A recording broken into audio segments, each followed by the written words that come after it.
بحر قزوين هو مسطح مائي يقع بين قارتي أوروبا وآسيا. يبلغ مساحته 392 ألف كيلومتر مربع، وعلى الرغم من أن اسمه إلا أنه بحيرة وليس بحر.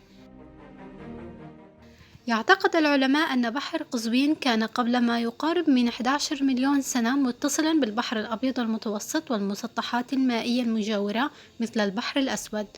اليوم بحر قزوين معزول نسبيا ولا يرتبط بمسطحات أخرى إلا عبر الأنهار المتدفقة، وهذه العزلة سمحت له بالحفاظ على العديد من الحيوانات والنباتات النادرة والفريدة، وخاصة سمك الحفش.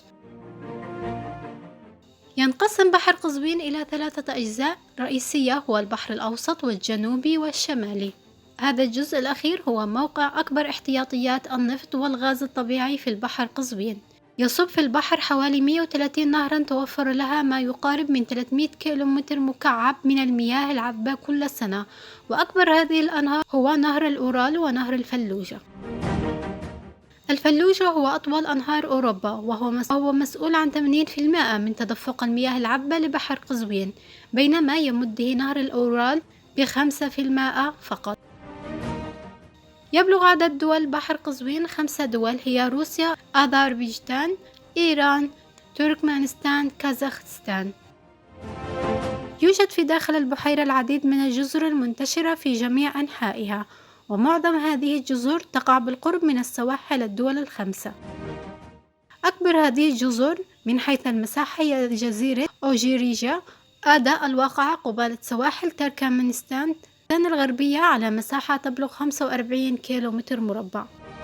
أثر النشاط البشري بشكل كبير على مستويات المياه في بحيرة قزوين من خلال بناء وتشييد السدود على الأنهار الرئيسية التي تغذيه.